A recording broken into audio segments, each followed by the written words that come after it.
那相信就是我们经过有2位外籍老师，然后还有就前面的老师的课程呢，大家会对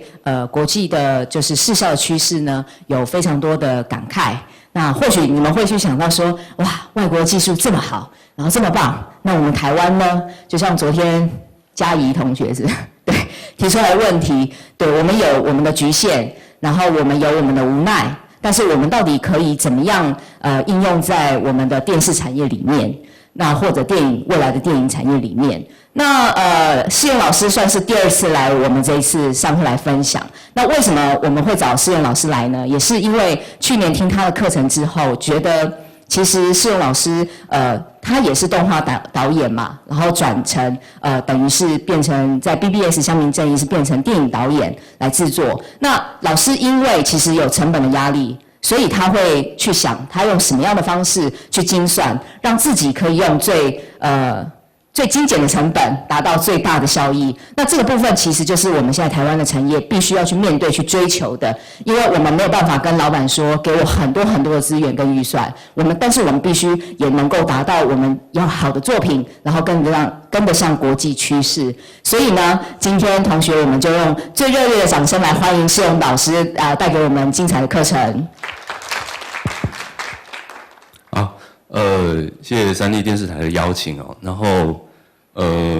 他有传一份就是各位的履历给我看，然后我吓一跳，就是来的都是大人物，所以我今天来其实也有点像献丑一样，因为大家都知道在台湾经费不足的情况下，然后你要把内容做出来，然后做出来又希望台湾的观众不要嫌弃，然后又希望台湾的观众看了会开心，或者觉得说哇，台湾也可以做出一些像样的内容出来，或像样的视觉特效出来。所以我觉得今天是来跟大家分析一下，我用最土炮的方式来把一些视觉特效给做出来。那不止电影啦，在电视也可以用，或者是在网络上都行。因为我自己个人是从网络创作开始的，那做了很多的网络创作之后，累积了很多点击数，也累积了很多人脉跟人气，所以我才有机会去拍电影。因为对我来说，一个作品里面如果要用到视觉特效的话，你必须很精算，你要花多少钱在上面，因为你如果一算不好就会爆预算，尤其制作电影更是如此。所以今天我觉得主要也是来跟大家分享一下我之前做电影的一些经验，然后怎么样做出一些视觉特效，还有就是我今年也带来比较不一样的东西，因为像我今年已经拍完我第2部电影长片了，然后第2部电影长片我们有做了一些新的尝试，跟接下来未来的视觉的发展的趋势，也就是360度的环境影片。所以今天上半节的内容呢，我觉得还是一个过往案例的分享。那去年好像有2位同学有曾经参与的这个课程，所以你们可能还会再听到差不多类似的东西。但是下午的话，360度环境影片会带给你们一些新的视野，因为它可能会是未来大家在观赏一些影片的趋势哦。好，那么废话不多说我们就来开始来讲解一下，就是接下来的一些东西。好，因为这台 notebook 是我老婆前阵子买的，然后她灌了 Windows 10，所以在操作上如果不流畅的地方，就请大家多多包涵哦。因为我现在要看一下后面到底是什么东西。OK， 来看一下就是这是我个人的资历啦。我当初为了拍电影就成立了新木印象这间公司，今年也很顺利的刚拍完第2部电影长片，现在在后制当中。不过自己在做了之后才知道，其实做动画特效，一切都跟预算有关系。只要你不是自己做，那就很花钱。我第1部电影的预算我也会直接分析给各位，因为各位我相信就是你们很清楚拍一部戏要多少钱，然后做一些事情要多少钱，所以我今天呢就是会完全的据实以报，就是如果你们有对一些预算有一些兴趣的话，你们只要提问，我也会就是直接跟你们讲做哪些动画特效要多少钱。BBS 乡民正义在拍摄的总预算大概是来到3100万左右，然后其中真人的部分大概就拍了1600万，那所有的1500万，剩下1500万全部都投入在动画特效当中，而且做了将近1年半的时间。拍演员的部分的话，大概就是花了30天左右。所以是这样子的一个比例。那这一页是我的资历就让大家稍微了解一下，也清楚就是我大概的来历。不过我一直在做一些未来的视觉特效的开发，所以在想说有没有一些东西是台湾这块地可以做，然后在预算内可以做出来的东西。不过在做动画特效或者是电脑视觉特效、电影视觉特效之前，我觉得有很多的事情是一定要去思考的，就是我相信各位制作人或者是导演，不管在这种我看到还有就是电影导演的资历就是你们一定会去想说，我可能要把某些效果做出来，那在剧本的发想阶段我就把它写下去。那可是呢，台湾有很多的本其实不是导演自己写的，常常是编剧写的，尤其电视圈的编剧更多。所以电视圈编剧有时候就会以自己的想法开始写到最后你会发现很多东西都做不到、做不出来，因为他们可能不会考量到预算，只是先想到故事。所以我觉得在导演或者是制作人这个阶段的时候，我们就会开始去思考哪些东西是要留着，哪些东西可以做，哪些东西可以引发共鸣。所以我觉得像韩剧的话，他们就会把一些特效就用在很重点的地方，然后让很多人可能看了那一段之后非常有感觉，然后甚至在网络上面流传，大家可能就会因为某一个小小的片段，然后就去把那整部韩剧然后挖来看。日剧也是如此，就是大家都是评估过后才开始去做这些东西。所以我个人会很倾向就是在做电影的特效前，一定要先开很多的会议，主要是去决定剧本里面到底哪一些东西要把它做成特效，哪一些可以不要，我们可以用其他的取代方式。因为土地很小，经费很少，我们要用最突破的方式做出很精彩的内容。那我们就必须在编剧阶段就去对视觉特效哪些东西该做去做一些删减然后再来就是在做特效的时候也可以去想一些事情，因为台湾的电影产业、电视产业，或者是说我拍片的剧组，几乎都集中在台北比较多。然后台北对我来说就是一个常常下雨的城市，然后你要借很多的场景，其实是很难借的，因为可能台北市已经被骚扰到大家都觉得拍片的人很讨厌，也有些人可能不清场地啊，然后留一堆垃圾，下次就是不借了，不然就是要借的时候他就给你提一个非常高昂的费用。我只是提一个。也算是抱怨我自己的一个例子，因为像我这一次第2部电影里面，我就有去借真理大学，然后真理大学我只是跟他借他们的宿舍广场，最后我们在那边只是拍了大概4天5天，就花了60-70万的预算，就一天要10几万在那边。可是我们只能拍摄，不能超过到晚上10点钟，然后。而且我们都是夜戏居多，所以其实都是晚上6点之后，然后大概拍到10点，然后顶多就是在装傻拍到11点。这个是我觉得场地的限制情况下，我们可以再运用一些电影的一些视觉特效来延伸这个场景，或者是强化这个场景，或者是在在摄影棚里面直接做出真实的场景出来。不过一定要有一些相对应的器材，所以我觉得我这一次也会让大家看一些demo 的案例，然后大家就会知道说如果你之后想要在某个地方拍戏，可是碍于经费，你可能只能在那边拍个几天。那如何就是在这几天内，然后完成整部片可以做的事情 ？OK， 然后接下来呢，就是因为上一次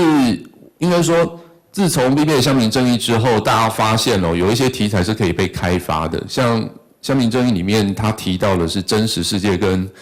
网络论坛世界的不同。我们在网络论坛的世界里面是用3D 动画跟实景来呈现。那真实世界发生的事情，我们就用演员来表演。那大家看过这样台湾可以开发出这样的内容之后，开始有一些编剧他开始去写可能是电竞游戏啊，然后或者是各种有真实世界跟虚拟世界的这种内容呈现。所以在剧本发想的时候，你就要先搞懂哪些东西可以用特效做，哪些不要因为如果全部都用特效做的话，可能很花钱好 ，Life of Pi 就是一个例子，就是我觉得你如果真的要把东西做得很好的话，你后期投入的视觉特效绝对不能省，因为钱真的要花在刀口上。哦，那 Life of Pi 就是一个例子，就是李安可能来台湾拍了演员的部分，然后在台中弄了一个造浪池，哦，就拍了这些东西，但是后期的这些视觉特效花了超多的钱，甚至真的就把一家国外的动画公司给弄垮了。哦，因为有一些视觉特效是这样，我必须跟大家讲哦，因为自己做动画出身，就会很想要为动画人来辩护一下。当你们已经拍了一些东西，然后丢给视觉特效公司的时候，我相信所有的导演一定会想说，好吧，那就全部就交给视觉特效公司来处理最后的画面。可是你会发现，他们最后做出来的东西不好的时候，你想要修改，对他们来讲，就是每修改一次就是上一次手术台。割掉什么？割掉的是就是很多动画人的肝，因为每修改一次，电影应该说电脑就要全部重新算图一次，然后你就要给他们时间哦。那或者是所有的动画师都是熬夜在修改这些东西哦，而且所有的合约里面都提到都是包案的，所以导演不喜欢或者是制作人不喜欢的时候，所有动画人就是不断的改到死，而且就领一样的钱。所以这样很容易就是让一间动画公司直接垮掉，因为如果他们同时嘎很多案子，然后又有一些东西一直在修改的话，可能就会做不出来，可能会做不出来，因为算图是需要时间的。所以我觉得，如果只要碰视觉特效的话，就是在台湾可能不只要有导演在监督视觉特效，可能还要再派一个特效指导来直接跟这些特效公司沟通，可以免去很多的来回沟通，还有来回修改的时间点吼，最好能够一次做到定位。那很多今天也会让大家看到，我自己在做一些视觉特效前，我一定会跟人家拿出来讨论的一些影片哦，所以有一些正常的流程也会让各位制作人或者是导演你们知道哦。那以后跟特效公司接洽或者是合作的时候，可以省去很多沟通上的麻烦。好，所以做视觉特效呢，就是既然要做了，我们就把它做到好。那能够呈现什么，但是把它呈现到最好。所以视觉特效也可以拿来强化场景，我觉得 Inception 也是一个很好的例子哈。好，那高预算有高预算的做法，然后微预算有微预算的做法，所以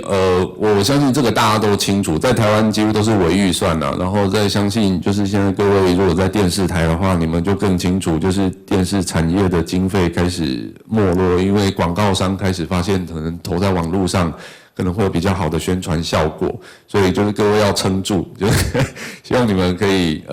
撑久一点。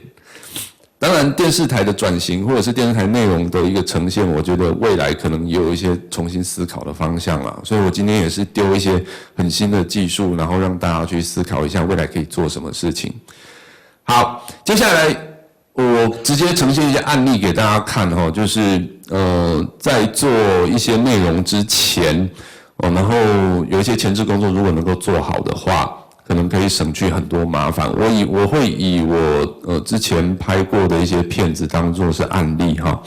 那前置工作这边有写的就是分析剧本啊，然后要场勘啊、分镜啊，然后评估时间啊、风格哦。因为你如果要做视觉特效或者是动画特效的话，这些东西都是免不了的。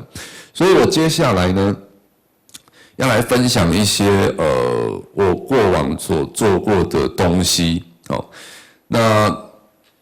来切个剧本给大家看哦。等一下哦，把画面移过来。这样我看不到，太微妙了。等一下我想一下啊。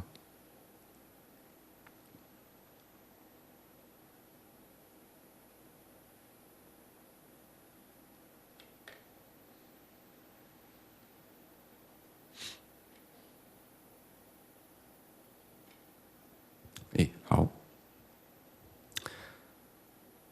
，OK， 我给大家看，我在2013年拍的一支短片，然后虽然说是一支小短片，可是里面还是有一些视觉特效。那有趣的是哦，就是我的那个视觉特效可能在剧本的呈现上写的会非常的奇怪，因为对很多人来讲，我写的剧本都很奇怪，因为里面有很多的视觉特效。好，在场次7里面哦，有一场戏我讲的比较直白一点，就是男配角他要杀一个人，然后有一个特务在保护男配角要杀的那个对象。哦，那男配角在这个作品里面，所有的骇客他们都会用他们的能力去开关所有网络上可以操控的东西，可能开关门，然后开关一些栅栏，然后男配角他就写了一支程式，他可以去直接去开关一些有指纹辨识系统去启动的门。那所以在场次7里头，你可以看到我剧本是这样写的，就是特务拿着餐点走到房门外，然后按了感应指纹的机器之后，把餐点放在开启的门口地板，然后摄影员公西是等一下会被男配角干掉的人哦。然后这边有一个什么下挖啦，然后触手啊，这些东西都是用动画特效去呈现。所以其实编剧一开始在写的时候，如果你没有一些动漫或者是特效的概念的话，你写一些东西其实一般民众是看不懂的，或者是连专业的制作人都看不懂。你可能要在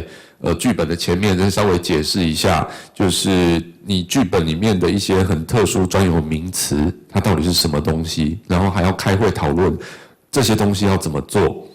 好。所以最后就是男配角他骗过了这个特务，然后最后就把他的目标对象给杀死了。哦，这是剧本里面要讲的一个小小的